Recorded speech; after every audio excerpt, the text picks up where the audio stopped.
You know what's funny about people who consider themselves important? They never see the trap until it's too late. They build these elaborate, glittering facades of status and entitlement, brick by expensive brick, and truly believe the world bends to their will. Then, one day, usually over something trivial, they stumble.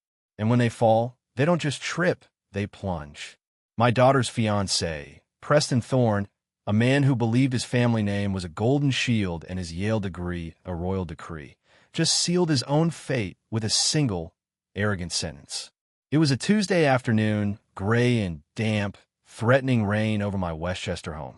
I was in my study, going over blueprints for a new commercial complex in Stanford, the kind of project Preston and his kind would deem significant. My daughter, Sophia, was perched on the edge of my old leather armchair, pretending to read a magazine, but her eyes kept darting to my phone. She knew the call was from Preston. They always brought a certain tension with them, a tightening in Sophia's shoulders that broke my heart a little each time. Arthur, Preston's voice, clipped and overly precise, came through the speakerphone. I preferred on speaker when he called. It kept a tiny bit of distance. We need to finalize the guest list. Mother is quite particular about these things, and frankly, so am I. I grunted, a non-committal sound that usually bought me time. Everything's in order on my end, Preston. Sophie has handled most of the invites for our side. Yes, well, he paused, and I could almost feel his dismissive wave through the phone line.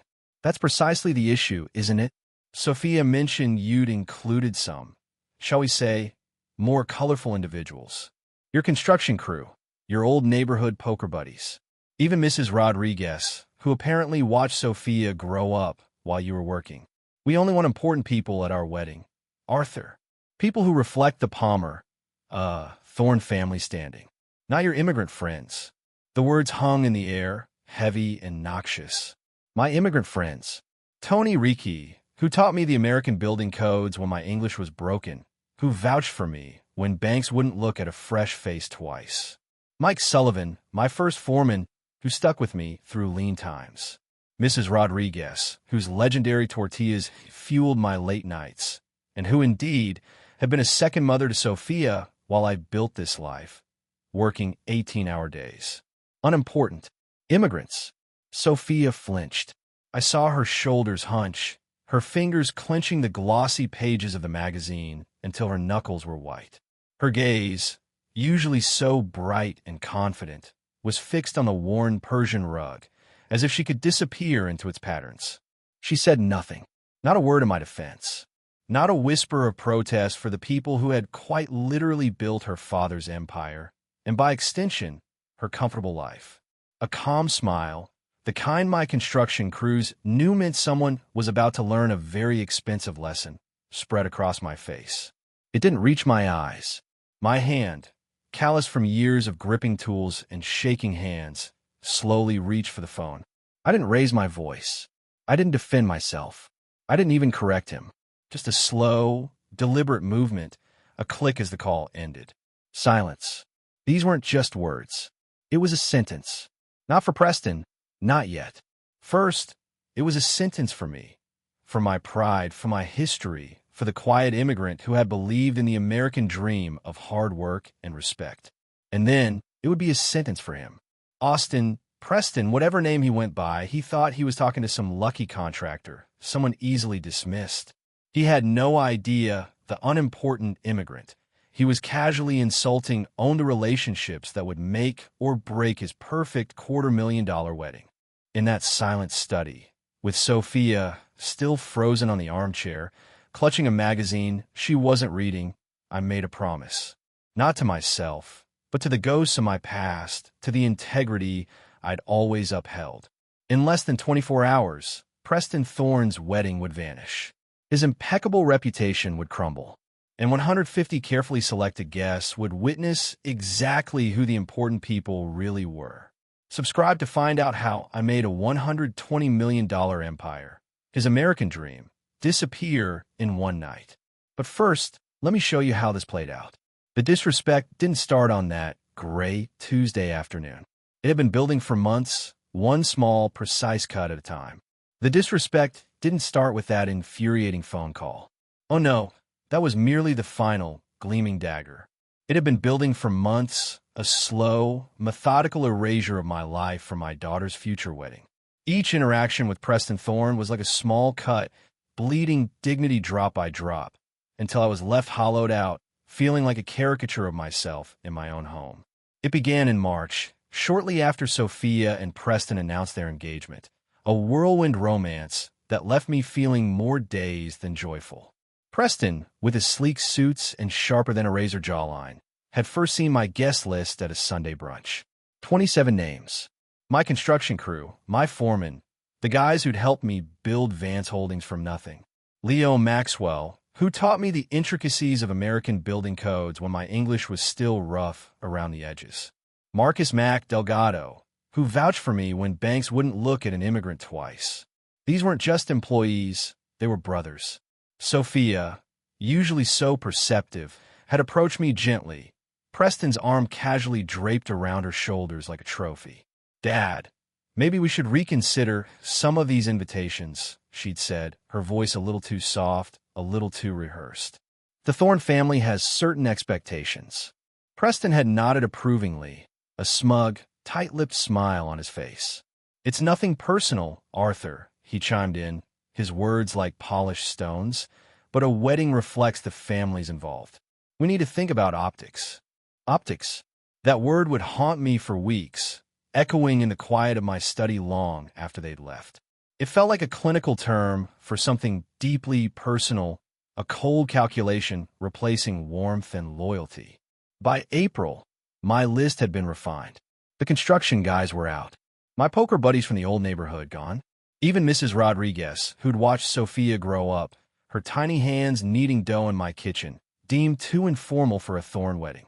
"We're keeping it intimate," Preston explained, reviewing seating charts at my kitchen table, a place where countless family meals and dreams have been shared. Just family and people who matter in our circles. I watched my daughter's face during these conversations. Sophia, my pride and joy, the first Vance to graduate college. She'd squirm uncomfortably, her gaze shifting, but she never spoke up. "Love makes you blind," I told myself, trying to soothe the growing unease in my gut. "She'll see eventually." But it got worse.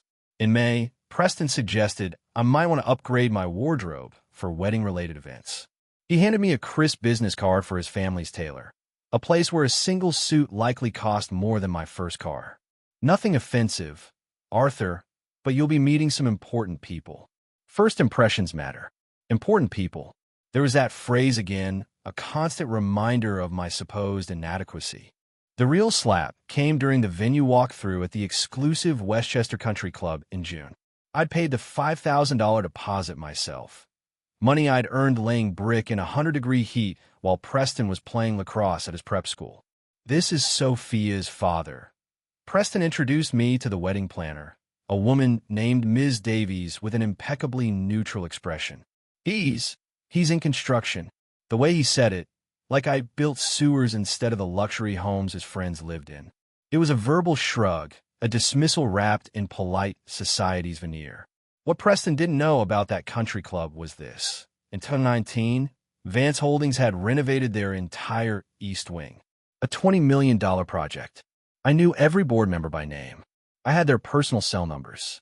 I had saved their asses when the original contractor walked off the job halfway through. I just smiled, shook Ms. Davies' hand, and nodded, my expression giving nothing away. The image of my late wife, Elena, smiled serenely from the framed photo on the mantel in my study, watching this entitled boy disrespect everything we'd built together. God rest her soul. She would have been mortified, then probably would have given him a piece of her mind. By July, the pattern was clear. Preston was systematically erasing my life from his wedding. My business associates, too. My church friends might not understand the social dynamics, he'd offered. What? Even my brother, Thomas, a successful cardiothoracic surgeon, was questioned. Is he established in the community? Thomas had been saving hearts for 20 years, but apparently that wasn't established enough for the Thornes. The final insult came 3 weeks ago. Preston arrived at my house with revised seating charts. I found myself at table 12 in the back corner, next to the kitchen doors. Elena, God rest her soul, her picture on the mantel watching, would have been mortified. "It's just logistics, Arthur," Preston said, not meeting my eyes. "The front tables are for immediate family and key business contacts." Key business contacts? I'd built a $120 million company from nothing. Vance Holdings employed 340 people, had completed 847 projects across 3 states. We'd built shopping centers, office complexes, luxury hotels. My company's logo was on construction sites from Manhattan to Albany, but I wasn't a key business contact. That's when I started making phone calls. Quiet inquiries about Preston Thorne and Thorne Investment Group. What I discovered made my blood run cold and my resolve crystal clear. Preston wasn't just dismissing my background. He was desperately trying to hide his own dirty secrets. Thorne Investment Group, Preston's family firm, managed something like $800 million in client assets. Impressive numbers to a casual observer. To someone like me, who built every single dollar through sweat, risk, and unshakable trust, it was a paper empire, a legacy inherited, not earned. But even paper empires cast long shadows, and I needed to see what lurked in Preston's. I sat in my study, the silence of the room punctuated only by the soft tick of my grandfather's old clock. My gaze drifted to the framed copy of my very first building permit from 1995, a small, handwritten document for a garage renovation. It hung proudly beside photos of skyscrapers I'd raised, sprawling residential communities, and the gleaming glass facade of the Vance Holdings corporate tower. Vance Holdings, a $120 million company, built brick by brick, beam by beam, relationship by relationship. 30 years of honest work. 340 people employed, all of whom called me Arthur, not Mr. Vance. 847 projects completed across 3 states, each one a testament to grit, integrity, and a promise kept. Preston, the man judging my worthiness, had no idea about any of that. He saw a man who owned a construction company. He saw immigrant hands. He saw a man who didn't belong in his circles. He had no concept of the true power I wielded, not through inherited wealth or fancy degrees, but through a network of trust, loyalty, and reciprocal favors built over 3 decades. When you build someone's dream, when you save their project from collapse, when you employ their sons and daughters, they remember. They remember you. That's when I made the call. Not to a lawyer, not to a bank. To Marcus Blackwood. Marcus wasn't a sleek, corporate investigator. He was an old Army buddy, a grizzled veteran who'd traded combat boots for worn loafers and dusty trench coats. After his service, he'd opened a private investigation firm in a nondescript office building downtown. He was meticulous, discreet, and owed me a favor or two from a previous, rather delicate employee background check. "Marcus," I said, my voice low and steady, "I need everything you can get me on Preston Thorne and Thorne Investment Group. Financial records, client complaints, SEC filings. Everything. And I need it fast." Marcus didn't ask why. He never did. He just grunted, "How fast is fast, Arthur?" "By 3 p.m. tomorrow. There's a $10,000 bonus if you deliver." A pregnant pause on the other end. "Jesus, Arthur. That's pushing it. Push harder." The next morning, as the city slowly woke, Marcus's call came, right on schedule. "Arthur, you're not going to believe what I found." His voice was tight, a rare thing for Marcus. "This Thorne kid? He's in deep. Palmer, Preston, whatever. The SEC has been investigating Thorne Investment Group for 8 months. Client fund misappropriation. We're talking $2.3 million in suspicious transfers." I leaned back in my chair, the sunlight streaming through the window, illuminating dust motes dancing in the air. "Keep going. It gets worse. The guy has gambling debts. Big ones. $400,000 to 3 different casinos in Atlantic City. There's chatter he's been using client money to cover losses." Marcus paused, letting the weight of the information sink in. "This isn't just bad business, Arthur. This is outright fraud. Felony stuff." My grip tightened on the phone. My blood, which had been simmering with quiet resentment, now ran cold with a potent mix of fury and grim satisfaction. When does this go public? FBI raid is scheduled for Monday morning. Marcus confirmed. Arrest by Tuesday. He's got 1 weekend left as a free man.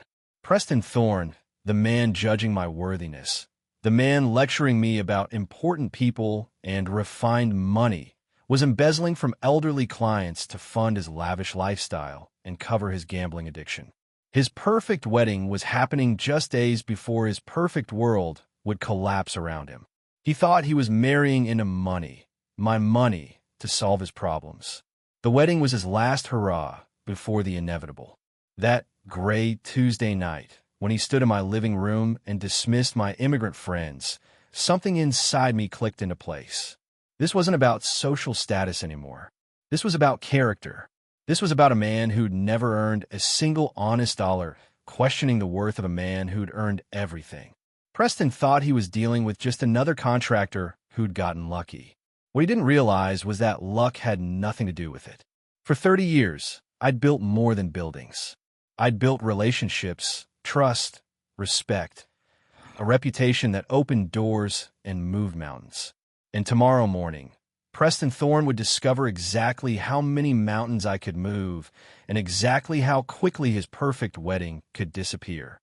Marcus's voice had been a low hum, detailing the grim facts, but each word struck me like a chisel against granite, chipping away at any lingering doubt. Thorne Investment Group, $800 million in client assets. A facade. Beneath it, $2.3 million in suspicious transfers. Gambling debts piling up to $400,000 across 3 Atlantic City casinos. The Securities and Exchange Commission, the SEC, not just looking into it, but building a case. An FBI raid slated for Monday morning, an arrest by Tuesday.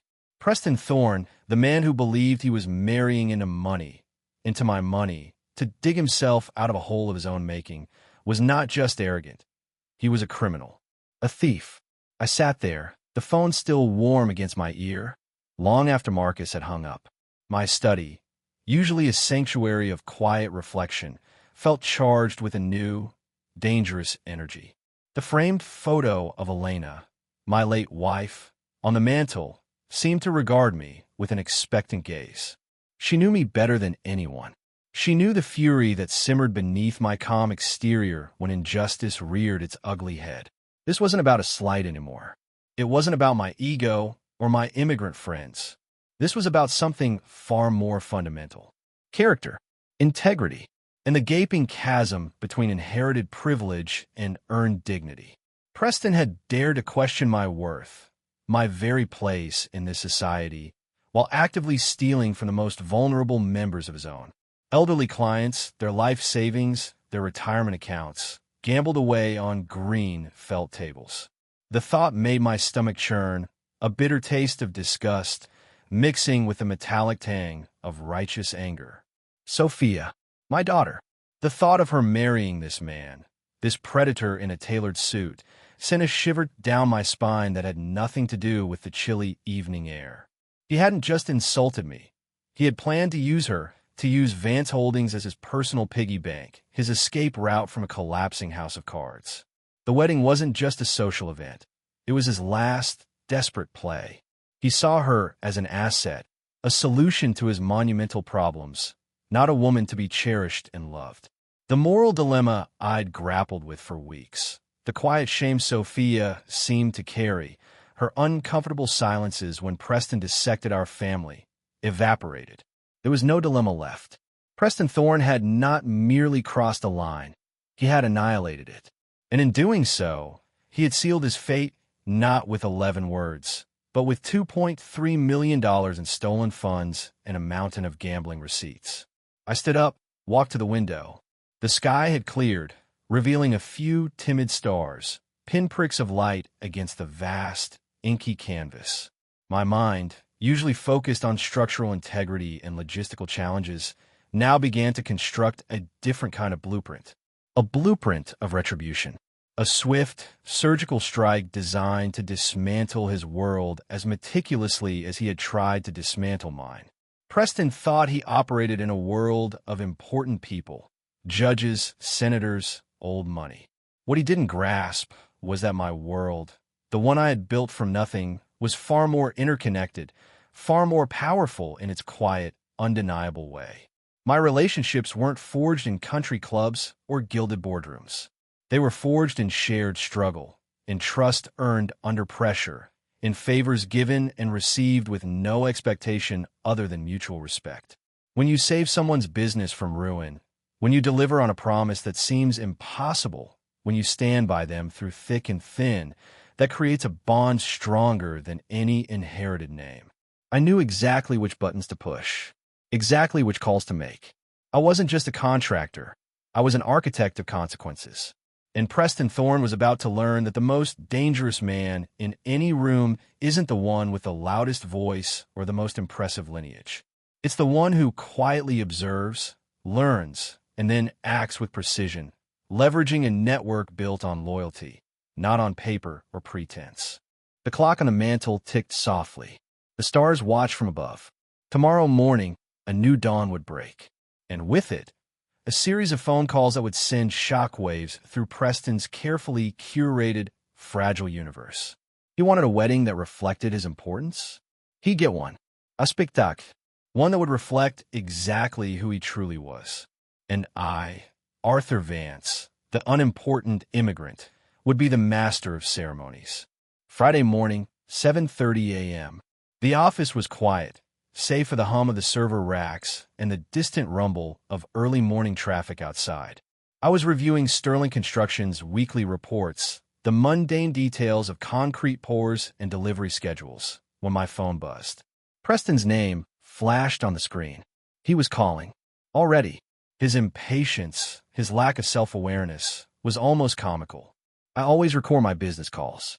30 years in construction taught me that people say things in the heat of the moment, then deny them later. Preston was about to give me the gift of his own words. Vic, Arthur, his voice, carrying that entitled edge I'd grown to despise, cut through the morning stillness. We need to talk. Have we? I kept my voice neutral, almost bored. I've been thinking about yesterday's conversation. Now look, I need you to understand something. This wedding isn't just about Sophia and me. It's about two families coming together. The Thorne name has meant something in Westchester for 4 generations. My mother is hosting a pre-wedding dinner next Thursday. The guest list is selective. We're talking about people who've shaped this community. Business leaders, political figures, old families. I see. My grip tightened on the phone, the plastic creaking faintly. He was digging his own grave, and I was holding the shovel. The thing is, Arthur, your people, your friends from the construction site, they wouldn't be comfortable in that environment. And honestly, they might make other guests uncomfortable too. Don't take it personally. It's just reality. Look at the Hendersons. Their daughter married that tech entrepreneur last year. Beautiful wedding, but they kept the guest list complimentary. His Silicon Valley crowd, her Greenwich Society friends. Everyone stayed in their lane. Their lane. This boy, barely out of Yale, was actually telling me to stay in my lane. A slow, controlled breath. Preston, let me ask you something. What exactly do you think I do for a living? A pause. A flicker of uncertainty quickly masked. You're in construction. You do well for yourself, obviously. Sophia mentioned you own your own company, Vance Holdings, right? And that's great, Arthur. Really. My grandfather always said America needs skilled tradesmen. You build a nice business, but this wedding, the people attending, we're talking about a different level of society. A different level of society. The man was literally explaining social hierarchy to me like I was a child. Tell me about this different level, son. Well, there's my father's law partners, federal judges, the Whitman family. They own the largest bank in the county. Senator Miller will be there. These are people who move markets, who influence policy. They speak a certain language. What language is that? The language of real power, Arthur. Old money, established influence. Look, I'm not trying to be offensive, but there's a difference between new money and, well, money that's been refined over generations. Refined like wine in a cellar, getting better with age. So, my money isn't refined enough. His voice softened, patronizing. It's not about the money itself. It's about understanding how to use it, how to present yourself, how to navigate certain social waters. My family has been part of the Westchester establishment for over a century. We know these people. We understand their expectations. And you don't honestly understand. And that's okay. You've achieved the American dream. You came here with nothing and built something. That's admirable. But Sophia is marrying into a different world now. A world with different rules. The American dream. You said it like I'd won a participation trophy. Different rules. Exactly. Look, Arthur, I need you to understand something. This marriage is Sophia's chance to elevate herself, to become part of something bigger than, well, bigger than where she came from. But that requires sacrifice. It requires leaving certain things behind. Certain things like her father's history, like the people who'd helped build her life. What exactly are you asking me to do, Preston? I'm asking you to think about what's best for Sophia. Maybe you could host a separate celebration for your people. Something more casual, a barbecue, maybe after the official wedding. That way, everyone's included, but in appropriate settings. A barbecue for the unimportant people. And you think this is what Sophia wants. Sophia wants to fit in with her new family. She wants to be accepted, and she will be, as long as we're thoughtful about how we handle these transitions. Handle these transitions. I was an association to be managed. You know what, Preston? You're absolutely right. I am completely. This wedding should absolutely reflect the kind of people you and Sophia associate with. Exactly. I knew you'd understand. Relief flooded his voice. Oh, I understand perfectly. In fact, I think I understand better than you do. Something in my tone must have shifted because Preston went quiet. Is everything okay, Arthur? Everything's perfect, son. You've made everything crystal clear. Good, good. So, we're on the same page about the guest list adjustments. We're definitely on the same page about who belongs at this wedding. After I hung up, I sat in my office for 5 minutes, listening to the recording playback. Every word, every insult, every casual dismissal of my life, my friends, my worth. Preston had just given me 23 minutes of ammunition. More importantly, he'd given me moral permission for what came next. By noon, Preston Thorne would learn the difference between inherited privilege and earned power the hard way. I made the decision at 11:47 a.m., staring at my daughter's graduation photo on my desk. Sophia, valedictorian at Fordham Business School, the first Vance to wear a cap and gown. I'd worked double shifts for 4 years to pay her tuition, never missing a parent conference, never missing a graduation ceremony. That girl was my everything. But she deserved better than Preston Thorne. My phone buzzed. Sophia calling. Dad? Preston said you two had a good conversation this morning. He said you understood about the wedding arrangements. Her voice sounded relieved, but fragile, like she'd been holding her breath for months. We definitely understood each other, sweetheart. Good. I know this has been complicated, but Preston's family has certain traditions. And honestly, Dad, this could be really good for my career. His father's law firm represents some major corporations. There could be opportunities. Sophia, yes. Do you love him? Silence. Too long of a silence. Of course I love him, Dad. Why would you ask that? Because love doesn't ask you to be ashamed of where you came from. Another pause. When she spoke again, her voice was smaller. I'm not ashamed, Dad. I'm trying to fit into his world. And sometimes that means making adjustments. Adjustments. Just like her fiancé said. Honey, let me ask you something. When you bring Preston to our house, does he ask about the photos on the mantle? About your mother's story? About how we got here? Dad, does he ask about the business? About the people who helped us?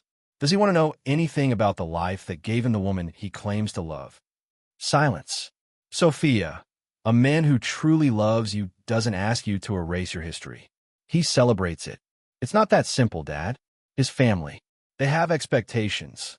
And what about our family? What about our expectations? I heard her crying softly. My heart broke. Dad, I just want this to work. I want to be accepted. Baby girl, you don't need to be accepted by people who don't accept you as you are. After she hung up, I sat there for 10 minutes, thinking about the man Sophia was about to marry. A man who saw her father as a liability. A man hiding his own crimes while judging my character. A man who would spend their marriage teaching her to be ashamed of the very strength that made her extraordinary. That's when I opened my laptop and started making calls. First call, Westchester Country Club. Hello, Mr. Chun. This is Arthur Vance from Vance Holdings. I need to discuss the Thorne Vance wedding booking. Yes, I know it's short notice. No, there's been a family emergency. The conversation lasted 12 minutes. Mr. Chun, whom I'd personally saved from a disastrous renovation project in 2019, was apologetic but understanding. The $5,000 deposit would be fully refunded due to the circumstances. Second call, the Four Seasons, Westchester. Mr. Rodriguez, Arthur Vance. We did your kitchen renovation in 2019. That's right, the one that came in under budget and ahead of schedule. I need a favor. The Four Seasons had been Preston's backup venue. The presidential suite he'd reserved for $2,800 a night was suddenly unavailable due to a plumbing emergency that would require extensive work by Vance Holdings. Coincidence? Not in my world. Third call, Glen Island Harbor Club. This one was personal. I'd built their entire marina in 2018. Saved them $400,000 when the original contractor tried to cut corners with substandard materials. The owner, Bill Patterson, owed me more than money. He owed me his reputation.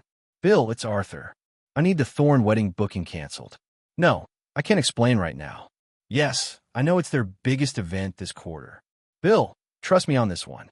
By 2 p.m., Preston Thorne's perfect wedding venues were disappearing one by one. But I wasn't done. At 2:47 p.m., Marcus Blackwood called back. His voice was grim, laced with a mix of awe and disgust. Arthur, you're not going to believe what I found. He didn't wait for a response. Preston Thorne is in deep. The SEC has been investigating Thorne Investment Group for 8 months. Client fund misappropriation. We're talking $2.3 million in suspicious transfers. And keep going. It gets worse. The guy has gambling debts. Big ones. $400,000 to 3 different casinos in Atlantic City. There's chatter. He's been using client money to cover losses. When does this go public? I asked, my voice calm, almost detached. The pieces were all falling into place. FBI raid is scheduled for Monday morning. Arrest by Tuesday. Arthur, this kid is cooked. He had 1 weekend left as a free man. 1 weekend to learn what happened when you disrespected the wrong immigrant. My office was silent again after Marcus hung up. Cooked. That was the word. Preston Thorne had not just sealed his own fate. He had slow-cooked it over a fire of arrogance and fraud. And I, the unimportant immigrant, was merely turning up the heat. Friday, 3:15 p.m. Preston's panic started with a phone call from his wedding planner, a woman who probably specialized in soothing frazzled brides, not managing mass venue cancellations. I knew because Sophia called me 20 minutes later, her voice thin and shaking, the carefully constructed composure of months finally crumbling. Dad, something weird is happening, she stammered, each word laced with bewildered fear. Preston just got a call from the wedding planner. The country club canceled our booking. They said there was a family emergency, but that doesn't make sense. We had contracts. I made sympathetic noises, a low, concerned hum, while my eyes scrolled over Vance Holdings' client list on my computer screen.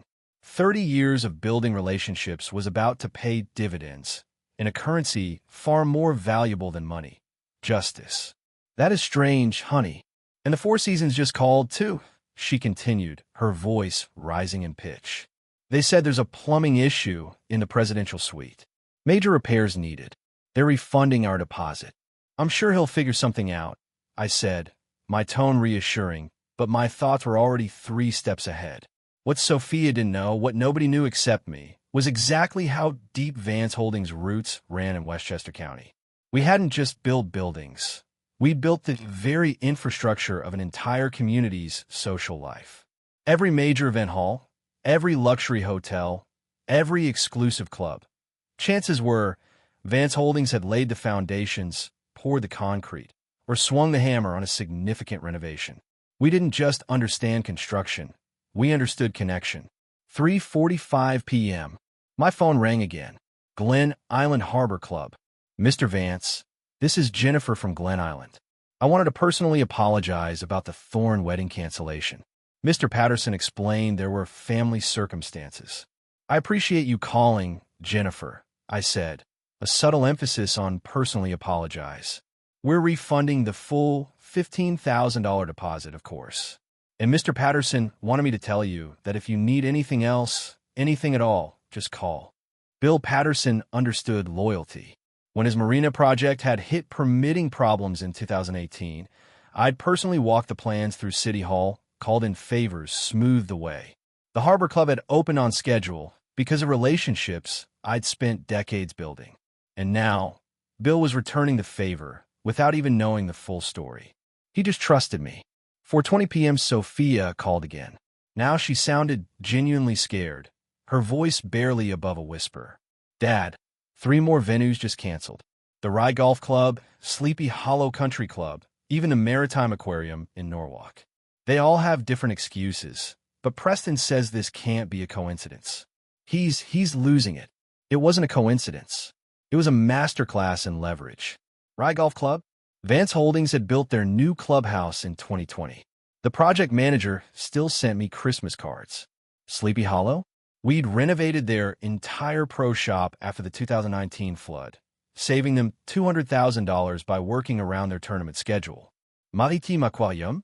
My company had installed their new HVAC system. The curator's daughter worked in my accounting department. The tendrils of my influence were everywhere. Austin Preston thinks someone is sabotaging us, Dad, Sophia whispered, the desperation clear in her voice. He's talking about hiring a private investigator. That seems extreme, honey. I mused, a phantom smile playing on my lips. Marcus Blackwood already had all the answers Preston was looking for, and then some. Is it? Dad, Preston asked me something today. He asked if you knew people at these venues, if you had connections. I stayed quiet, letting the question hang in the air, a silent acknowledgement of the shift in her perception. Dad, what did you tell him? She pleaded. I said you were just a construction contractor, that you wouldn't have that kind of influence. Just a construction contractor. Even my own daughter had bought into Preston's narrative, for a while at least. It stung, but it also told me how deep his conditioning had gone. Sophia, I said, my voice softening, let me ask you something. In 30 years, how many buildings do you think Vance Holdings has worked on? I don't know. Dozens. 847 completed projects. Shopping centers, office buildings, restaurants, hotels, country clubs, private homes. We've employed over 600 people over the years. Subcontractors, suppliers, vendors. We've done business with every major construction supply company from here to Albany. Silence. When you build someone's dream, Sophia, they remember. When you save their project, solve their problems, deliver on time, and under budget, they remember. When you employ their sons, hire their cousins, sponsor their little league teams, they remember. That's not luck. That's capital. The kind you earn. Dad, what are you saying? Her voice was small now, tinged with dawning realization. I'm saying that maybe Preston doesn't understand what 30 years of honest work actually builds. He thought he was dealing with a one-dimensional man. He was about to find out how many dimensions I truly possessed. 5:30 p.m. My phone rang again. This time, it was Preston directly. His name flashed on the screen, a stark contrast to the frantic calls from Sophia. His voice, when I answered, was tight, controlled, but underneath, I could hear the raw panic, the unraveling of a carefully constructed facade. Arthur, I need to ask you something, and I need you to be straight with me. Of course, I replied, my voice calm, almost cordial. I settled back into my chair, my fingers drumming a slow, deliberate rhythm on the polished wood of my desk. This was it. The moment he'd finally step into the trap he'd spent months digging for himself. Do you have business relationships with any of the venues we've been looking at? The question came out in a rush, a desperate plea masquerading as an accusation. I've done work for various clients over the years. Why? Because 7 venues canceled our wedding today. 7, Arthur. That doesn't happen by accident. His voice was rising now, frayed at the edges. That does seem unusual, I mused, deliberately vague. Arthur, I need to know. Are you interfering with my wedding? The question hung in the air, thick with accusation, yet also heavy with dawning suspicion. Preston Thorne, The man who'd spent months explaining to me how unimportant I was now suspected I had the power to dismantle his perfect day. The irony was exquisite. "Preston," I said, my voice dropping, gaining a steely edge that cut through his panic. "Yesterday, you told me I didn't understand important people. Today, you're asking if I have enough influence to affect your wedding. Which is it?" Silence. A long, agonizing silence on his end. I could almost hear the gears grinding in his privileged mind, struggling to reconcile the lucky contractor with a man capable of orchestrating such widespread disruption. "I mean, according to you, I'm just an immigrant contractor who got lucky," I continued, pressing my advantage. "How could someone like me possibly have connections to 7 different high-end venues? Unless, of course, you were wrong about what I built here. Unless 30 years of hard work actually earned me something more than luck." I could practically hear him sweating, his expensive suit clinging to him. "Look, if there's been some kind of misunderstanding." "No misunderstanding, Preston. You've been very clear about your opinion of me, and I've been very clear about understanding exactly where I stand." I paused, letting the silence stretch, letting him stew in his newfound terror. "What do you want?" There it was. The question that proved Preston Thorne finally understood who held the power. He wasn't asking for explanations. He was asking for terms. "I want you to have exactly the wedding you deserve, son," I said, my voice laced with a cold, hard promise. "Exactly the wedding that reflects who you really are." "Meaning what?" His voice was a bare whisper now, stripped of its arrogance. "Meaning a man who builds his life on other people's money while hiding his own crimes probably shouldn't be throwing elaborate parties." Dead silence. The kind that follows a gunshot. The kind where the world shrinks to a single, deafening void. "That's right, Preston. I know about Thor Investment Group. I know about the SEC investigation. I know about your gambling debts. I know exactly who you really are." "You can't prove anything," he choked out, a desperate, pathetic attempt at bravado. "Monday morning, the FBI will prove plenty. But don't worry about Monday, Preston. Worry about tomorrow. Because tomorrow, 150 guests are going to discover that the man judging everyone else's worth isn't worth himself." I hung up.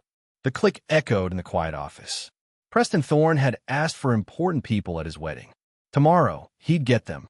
FBI agents counted as important people, didn't they? Especially when they showed up uninvited. Saturday morning, 8:15 a.m. The sun, finally breaking through the previous day's gloom, streamed into my office, illuminating the dust motes dancing in the air. I was at my desk, reviewing blueprints for a new civic center project, the kind of complex, high-stakes work that required absolute focus. The calm hum of my business, the smell of freshly brewed coffee, the quiet efficiency of my secretary, Ms. Evelyn Reed, buzzing in the outer office. It was my sanctuary. A stark contrast to the chaos I knew was brewing in Preston Thorne's world. "Mr. Vance," Evelyn's voice chimed through the intercom, a slight edge of concern in her usually unflappable tone. "There's a Preston Thorne here to see you. He seems rather agitated." "Send him in, Evelyn," I replied, not looking up from my blueprints. I wanted him to wait just a moment to feel the weight of my indifference, even as his world imploded. The heavy oak door swung open, and Preston walked through like he still owned the place, or at least thought he should. But the illusion shattered the moment I looked at him. His designer suit was wrinkled, his usually meticulously coiffed hair was disheveled, and dark circles sagged under his eyes. This was a man who hadn't slept. His carefully constructed mask of entitlement was cracking, revealing the raw, panicked vulnerability beneath. "We need to talk," he demanded, his voice hoarse, strained. I finally looked up, a slow, deliberate movement. My office, adorned with awards for architectural excellence, photos of landmark construction projects, and that framed copy of my first building permit from 1995, screamed my success. It was the American dream, made tangible, built from the ground up. He stood awkwardly, trying to project authority in a room that radiated my earned power. I gestured to the leather armchair across from my desk. "Have a seat." He remained standing, restless, agitated. "You think you're clever, don't you?" I leaned back in my chair, allowing a slow, knowing smile to play on my lips. I think I'm thorough. 11 venues, Arthur. 11. Every single backup option we had gone overnight. That's unfortunate. He was practically vibrating with barely contained rage. Cut the crap, Arthur. You did this. His hand was shaking, clenching and unclenching. Did what exactly? You've systematically destroyed my wedding. Used your connections to shut down every venue in the county. Preston, I said, my voice gentle, almost mocking. Yesterday, you told me I was just a lucky contractor. Today, you're crediting me with controlling every high-end venue in Westchester. Make up your mind. He started pacing, a caged animal trapped in a gilded cage. This isn't a game, Arthur. Sophia is devastated. Her dream wedding is ruined because you can't handle being excluded from the cool kids' table. Excluded from the cool kids' table. Still talking to me like I was a child. The sheer audacity. Sit down, Preston. Something in my tone made him freeze. I didn't raise my voice, but the steel in it was unmistakable. I said, sit down. He sat. Hard. His eyes, wide with fear and a rapidly dwindling arrogance, were fixed on me. I opened my desk drawer and pulled out a manila folder, thick with documents. 47 pages of SEC investigation documents. Preston's eyes went wide when he recognized the federal letterhead, his face draining of color. Let's talk about games, son, I said, sliding the folder across the desk. You've been playing a big one. $2.3 million in client funds. 12 separate transactions. All to cover gambling debts at Atlantic City casinos. His face went white, stark against the dark circles under his eyes. He opened his mouth, then closed it. Margaret Hoffman, I continued, my voice steady, merciless. 82 years old. Her retirement account. You transferred $180,000 to your personal trading account. Told her was a high-yield investment. I slid another document across the desk, a bank record clear as day, showing the transfer. You can't prove. He stammered, but his voice was weak. Robert and Susan Shun, both in their 70s. Their grandson's college fund, $240,000. Gone. I slid another document, then another. Bank records showing wire transfers to the Borgata Casino. Here's what I find interesting, Preston. You spent months telling me about important people, about refined money, about social standing. But the whole time, you were stealing from elderly clients to fund your gambling addiction. That's not refined, is it? It's not stealing, he blurted out, finally finding his voice, though it was riddled with panic. It's temporary liquidity management. Temporary liquidity management. Even facing federal charges, he was speaking in euphemisms. The FBI doesn't see it that way. Neither do your clients. Neither do the federal prosecutors who've been building this case for 8 months. How did you get this information? He whispered, his eyes darting frantically around the room, as if searching for an escape. Same way I got the venue cancellations, Preston. Relationships. Real relationships, built on trust and respect, not inherited connections or social climbing. The kind you wouldn't understand. He leaned forward, desperate. Look, Arthur, maybe we can work something out. The wedding. Sophia, she doesn't deserve to suffer for our disagreements. Sophia deserves better than you. I love her. You love her money. My money. You thought marrying Sophia would solve your financial problems. Give you access to Vance Holdings assets. Let you pay back what you stole before anyone noticed. His silence confirmed everything. It was a cold, hard truth that twisted my gut, but it was the truth. Here's what's going to happen, Preston. Monday morning, FBI agents will arrest you for wire fraud, embezzlement, and securities violations. Your assets will be frozen. Your reputation will be destroyed. Your family name will be synonymous with financial crime. And Sophia? Sophia will discover she dodged a bullet. Instead of marrying a criminal, she'll be free to find a man who deserves her. Preston stood up slowly, his eyes burning with a desperate, defeated rage. This isn't over. You're right, I said, rising to meet his gaze across the desk. It's not over. It's just beginning. In 4 hours, 150 guests will arrive for your wedding. They'll learn exactly who Preston Thorne really is. "You bastard," he spat, raw hatred twisting his face. "I'm an immigrant who built an empire through honest work," I retorted, my voice ringing with clarity and conviction. "You're a trust fund criminal who destroyed elderly people's lives for gambling money. Which one of us is the bastard, Preston?" Saturday, 10:30 a.m. I was having a second cup of coffee, enjoying the unusual quiet before the day's planned chaos, when Elena Sophia called. Her voice, brittle with anxiety, shattered the stillness. "Dad, have you seen Preston's Instagram?" I opened my laptop. Austin Preston, ever the master of optics, had posted a video 30 minutes earlier. Professional lighting, a composed expression, sitting in what looked like his family's opulent study. Old money staging at its finest. He was trying to control the narrative, even as his world was slipping away. "My friends," his smooth, confident voice filled my office, utterly devoid of the panic he'd shown earlier that morning. "I need to address some disturbing developments regarding my wedding today. It's come to my attention that certain individuals have used unethical business practices to interfere with private family celebrations." The comments were already flooding in. Thorne family friends expressing outrage, society connections offering support, old Westchester money circling the wagons, ready to protect one of their own. Without naming names, Preston continued, his gaze unwavering. "I want everyone to know that intimidation and business coercion will not be tolerated. The Thorne family has served this community for 4 generations. We will not be bullied by those who mistake wealth for class." Wealth for class. He was doubling down on social hierarchy, even while facing federal charges. It was astounding, sickening. Sophia was crying on the phone. "Dad, people are sharing it.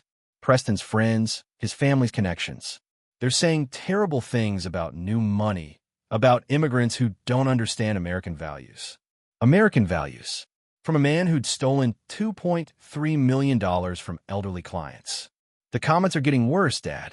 Someone posted photos of our house, calling it immigrant gaudy. They're saying, 'You're jealous of old American families.'" I scrolled through the responses. Margaret Thorne, Preston's mother, a woman whose icy demeanor could freeze a summer day, had shared the post with her own commentary. "Some people never learn their place in society, no matter how much money they acquire." Their place in society. Then I saw something interesting. Senator Elias Miller had liked the post. The same Senator Miller who'd been at several Vance Holdings ribbon cuttings, praising my company's contribution to local economic development.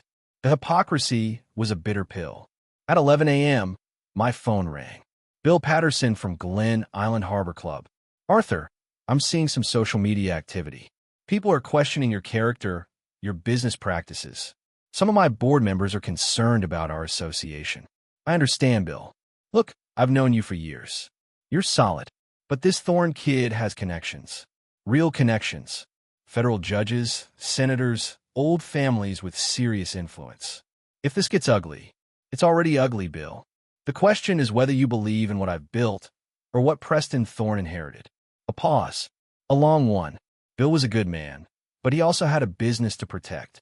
"What aren't you telling me, Arthur?" Monday morning, Preston Thorne will be arrested by the FBI. Wire fraud, embezzlement, securities violations. He's stolen over $2 million from elderly clients to cover gambling debts. Silence. "Jesus Christ, Arthur, you're sure about this?" "I have the federal investigation documents. 47 pages of evidence. Banking records, wire transfers, client complaints. Preston Thorne is a criminal who's been using his family name to cover his crimes. And he's trying to destroy my reputation to save his own." "Exactly," Bill breathed, a new understanding dawning in his voice. "Consider my name cleared." At 11:45 a.m., I made my own social media post. Not a video, just text. Simple and direct. To the Westchester community. Tomorrow, federal agents will arrest Preston Thorne for embezzling $2.3 million from elderly clients. Before you judge immigrant values versus American values, ask yourself which values include stealing from grandparents to fund gambling addictions. I attached one document, a single bank record. It showed Preston's $180,000 transfer from Margaret Hoffman's retirement account to his personal Las Vegas gambling expenses. Unmistakable. The response was immediate. Margaret Thorne, Preston's mother, called my post fake news and demanded I retract my libelous accusations. Senator Miller quietly unliked Preston's video. 3 board members from various venues called to confirm our business relationships remain solid. They had seen the bank statement. The truth, stark and irrefutable, had a way of cutting through the noise. But the real shift came at noon when Robert Shun, the elderly client whose grandson's college fund Preston had stolen, shared my post with his own story. This man destroyed my family's future for poker chips. 73 years in America. Built a small restaurant empire. Saved every dollar for education. Preston Thorne stole my grandson's Harvard dreams for blackjack tables. Then Susan Hoffman posted, "My husband died, believing his retirement was secure. Preston Thorne spent our life savings at casinos while I ate cat food to pay medical bills." 12 more victims came forward within 2 hours. Elderly immigrants, working-class families, middle-class retirees. All robbed by the man lecturing about American values. The comment sections flipped. Preston's society friends went silent. The narrative changed from immigrant overreach to criminal exposed. At 2 p.m., Preston posted again. The composed mask was gone, replaced by raw desperation. "These accusations are completely false. My lawyers will address these defamatory statements. My family's reputation will not be destroyed by jealous competitors who..." He never finished. The video cut off mid-sentence because at 2:03 p.m., 3 black SUVs, unmarked but unmistakable, pulled into the Thorne family driveway. FBI agents, arriving 18 hours early. Someone had tipped them off that Preston might flee, that someone might have been a concerned citizen who'd provided evidence of ongoing financial crimes. That concerned citizen might have been an immigrant contractor who understood the difference between inherited privilege and earned justice. Saturday, 2:30 p.m. While FBI agents, their faces grim and determined, searched the Thorne estate, confiscating documents and computers, I was having the most important conversation of my life. Sophia sat in my kitchen, the same kitchen where Preston had dismissed my immigrant friends just 2 days ago. Her wedding dress hung upstairs, a silken ghost in her bedroom, never to be worn. Her dreams, the ones she'd so desperately tried to fit into Preston's world, were crumbling around her, but her eyes, finally, were clear. The love blindness was gone. "Dad," she said, her voice strained but steady, "I need to know everything." I spread the documents across the kitchen table like a dealer laying out cards. Bank records, SEC filings, client testimonies, gambling receipts. 2 years of Preston Thorne's criminal activity, documented in stark black and white. Margaret Hoffman, 82 years old. I began, pointing to a sheet. Preston convinced her to move her retirement account to Thorne Investment for better returns. Then he transferred $180,000 to cover losses at Borgata Casino. Sophia studied Mrs. Hoffman's bank statements, her hands shaking slightly. She trusted him, she whispered, the realization hitting her hard. They all trusted him. Robert and Susan Shun. Retirement savings gone. The Williams family, their daughter's medical fund disappeared. 12 families, Sophia. 12 families destroyed so Preston could chase his gambling addiction. "How long have you known?" she asked, her gaze lifting to meet mine, full of pain and accusation. "I suspected something Thursday night. Preston was too eager to marry into money, too desperate to access Vance Holdings' assets. So, I hired Marcus Blackwood to investigate." Sophia looked up, a flicker of something almost like irony in her eyes. "Uncle Marcus? Your old army buddy who became a private investigator? One of those unimportant immigrant friends Preston didn't want at the wedding." The irony wasn't lost on her. The man Preston had dismissed as unworthy had provided the evidence that would destroy him. Marcus found the SEC investigation on Friday morning. The gambling debts, the pattern of client fund theft. Preston thought he was marrying a rich man's daughter to solve his problems. Sophia was quiet for a long moment, processing the betrayal. Not just Preston's betrayal of his clients, but his betrayal of her. He never loved me, did he? She asked, her voice barely audible. Honey, no. Dad, be honest. He saw dollar signs, didn't he? Saw Vance Holdings' value and thought he'd found a solution. I nodded. Truth was better than comfort, even if it shattered her world. 3 weeks ago, Preston asked me about making you a partner in Thorne Investment Group after the wedding. Said it would combine our family's business interests.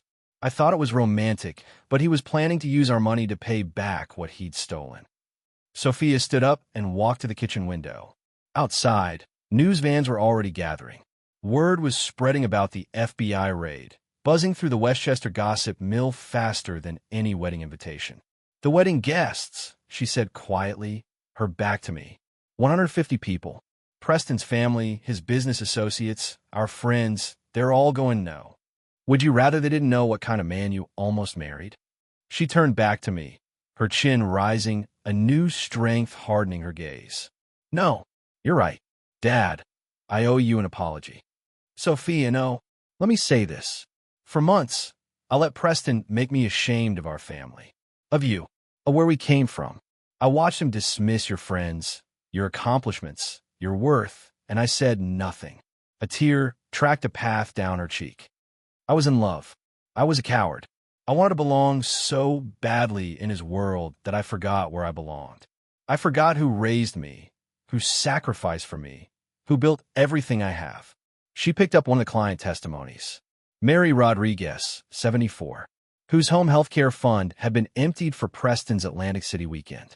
This woman lost her house, Dad, because the man I was going to marry stole her savings while I was picking out flowers and trying to impress his mother. That's not your fault, I said, my voice thick with emotion. Isn't it? I knew Preston was gambling. I knew he had debts. When bills started arriving in my apartment, when he started asking me about your business, about our family's assets, I ignored the red flags because I wanted the fairy tale. The kitchen phone rang. Margaret Thorne. I let it go to voicemail. Dad, there's something else. Last month, Preston asked me to co-sign a loan application. Said it was for a business expansion. I almost did it. Almost. I came to you, remember? Asked about potentially investing in Preston's company. You suggested I wait until after the wedding to make any financial commitments. I remembered. Sophia had been excited about joining their business interests. I'd stalled, told her to focus on wedding planning first. Something about Preston's eagerness had bothered me. If I'd signed that loan, Sophia, you'd be legally responsible for his debts. You'd have been his exit strategy. She sat back down, the full scope of Preston's manipulation finally clear. He didn't just steal from his clients, Dad. He was planning to steal from us, too. The good news is he failed. And Monday morning, justice catches up with him. Sophia looked at the evidence spread across our kitchen table. 12 families destroyed, millions stolen, lives ruined. Dad, I want to do something for these families. Mrs. Hoffman, the Chins, all of them. Vance Holdings should help them somehow. That's when I knew my daughter was going to be just fine. Saturday, 4 p.m. The Vance family estate was buzzing with confused energy. Against all odds, Sophia had made a decision. The wedding was canceled, but the gathering would go on. 150 guests had traveled for this day. They deserved to know the truth. Ladies and gentlemen, thank you all for coming. Sophia stood on the back patio, still in her wedding dress, but her veil was gone, replaced by an air of fierce resolve. Behind her, the Hudson River sparkled in the afternoon sun. I know you're confused about the venue changes, the last-minute messages. I want to explain everything. I watched from the kitchen window as our guests assembled on the lawn. Preston's family sat in the front row, a phalanx of stiff backs and disapproving frowns. Margaret Thorne, pale and furious, flanked by federal judges and old Westchester families.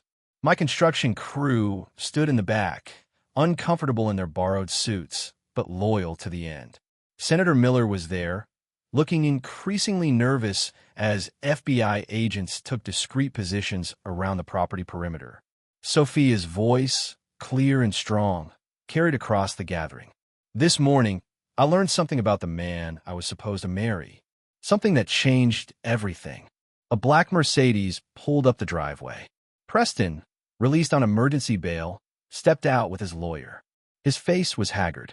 His expensive suit, now wrinkled and stained, was a stark testament to federal processing. He'd posted $500,000 bond, money that probably belonged to his victims. "Sophia, what are you doing?" Preston called out, pushing through the crowd, his lawyer whispering urgently in his ear. "This is a private family matter. You don't need to dash. Preston Thorne stole $2.3 million from elderly clients to fund his gambling addiction. Sophia's voice cut through the air like a knife. The crowd went dead silent. You could hear the Hudson River lapping against the dock. Margaret Thorne stood up, her face contorted in disbelief and rage. "This is outrageous.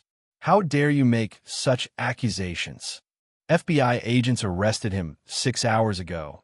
Sophia continued, unwavering. "Guair fraude, imbecilmente, securities violations." 12 families destroyed so he could play poker in Atlantic City. Preston's face was crimson. "Sophia, you're hysterical. The stress of the wedding, the venue problems." "There were no venue problems, Preston. My father canceled every booking because he discovered what you really are." Every head turned toward me. I stepped out onto the patio, carrying the manila folder that had started this whole chain of events. "Margaret Hoffman," I said, my voice carrying across the silent crowd. 82 years old. Trusted Preston with her retirement account.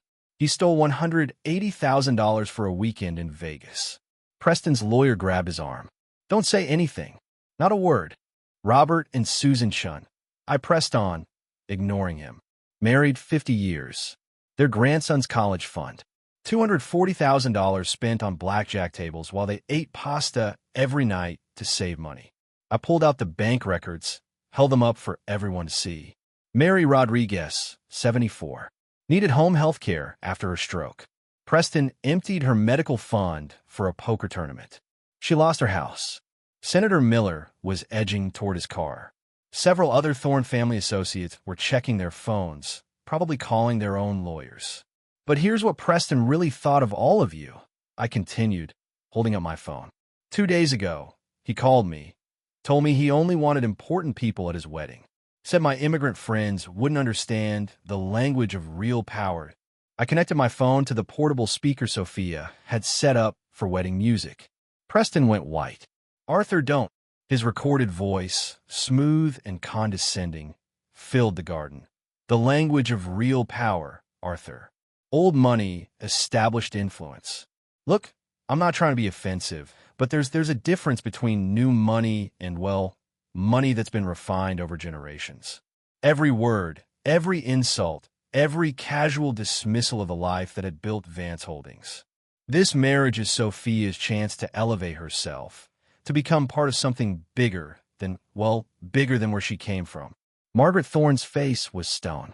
Her son's voice continued from the speakers, explaining how Sophia needed to leave certain things behind to be accepted by their family. "You know what, Mrs. Thorne?" I said, stopping the recording. Preston was right about one thing. This marriage would have elevated Sophia. It would have elevated her from honest success to criminal accomplice. Preston finally exploded. "You sanctimonious bastard. You think you can destroy my family because we wouldn't accept your blue-collar friends? You think your construction money makes you better than 4 generations of Thorne achievement?" "No, Preston," I retorted, my voice unwavering, filled with the force of earned truth. "I think my honest work makes me better than your stolen money." The crowd was riveted. This was better than any soap opera. "You want to talk about achievement?" I continued. "Vance Holdings has employed over 600 people in 30 years. Built 847 projects. Contributed millions in local taxes. Created jobs, built communities, earned every dollar through sweat and skill." I gestured toward his family. "Thorne Investment Group stole retirement funds from grandparents to pay gambling debts. Which family's achievement are we celebrating here?" Preston lunged toward me, his lawyer barely restraining him. "I'll destroy you. My family has connections you can't imagine. Your family's connections are abandoning you faster than rats from sinking ship." I pointed to the half-empty section where Preston's business associates had been sitting. "Senator Miller left 20 minutes ago. Judge Whitman is in his car making phone calls. Your old money friends don't want to be photographed with a federal criminal. Sophia stepped between us, placing a hand on my arm. Preston, it's over. The FBI has your bank records, your client files, witness testimonies from 12 families. You're going to prison. Sophia, please. We can work through this. My lawyer says. Your lawyer says to keep quiet because anything you say can be used against you in federal court. Margaret Thorne finally spoke, her voice ice cold. Sophia, dear, you're making a mistake. Preston made some poor financial decisions, but he destroyed people's lives for poker chips. Mrs. Thorne, Sophia interrupted, her voice firm. While you were teaching him about social superiority, you forgot to teach him basic human decency. How dare you? Margaret Thorne spat, affronted. How dare I what? Sophia challenged, her eyes flashing. Tell the truth? Preston spent months explaining to my family that we weren't good enough for yours. Turns out your family wasn't good enough for basic honesty. FBI agent Julian Rodriguez, a man I'd called an hour ago and suggested he might want to witness Preston's public statements, stepped forward. Mr. Thorne, you're in violation of your bail conditions by approaching witnesses in your case. You need to come with us. This is harassment. I have rights. Preston screamed, his voice cracking. You have the right to remain silent, Agent Rodriguez replied calmly, which you probably should have used 10 minutes ago.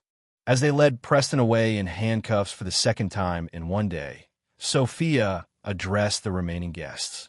To Preston's family and friends, I'm sorry you discovered this way that the man you trusted was a criminal. To my father's friends, thank you for showing me what loyalty and integrity look like. And to the families Preston destroyed, Vance Holdings will be contacting you this week about victim assistance. The Thorne section was nearly empty now. Old Westchester money had vanished like smoke when the truth came out. But my construction crew, my unimportant immigrant friends, surrounded Sophia with support and love. Margaret Thorne stood alone by her Mercedes, her 4 generations of refinement unable to shield her from her son's crimes. Mrs. Thorne, I called out as she reached her car. You were right about one thing. Some people never learn their place in society. Your son never learned that his place was as an honest man, not a criminal who preys on the elderly. She drove away without a word. Sophia found me by the Hudson River an hour later, as the last stragglers were quietly making their excuses and leaving.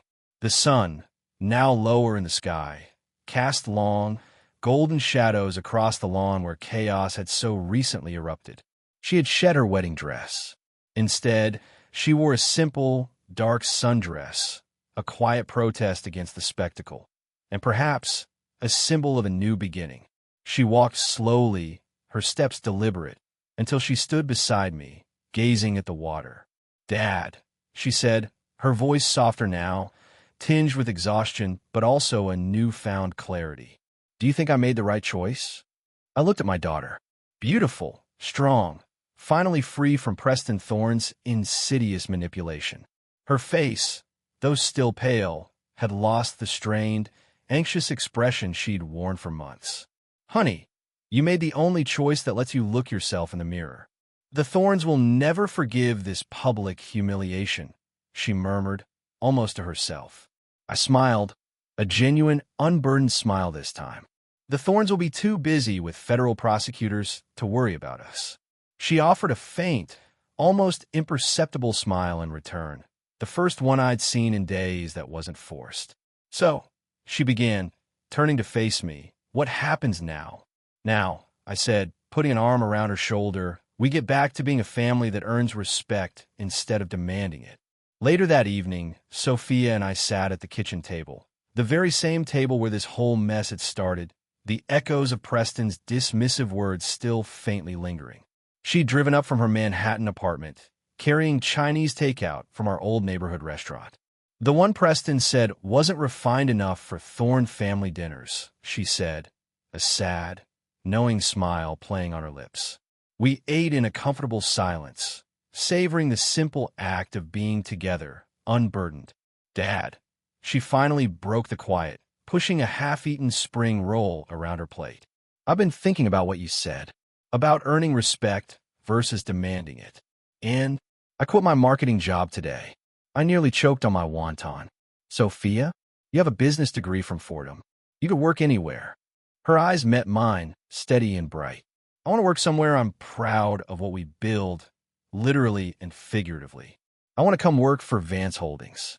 The words hit me with the force of a perfectly engineered structural beam.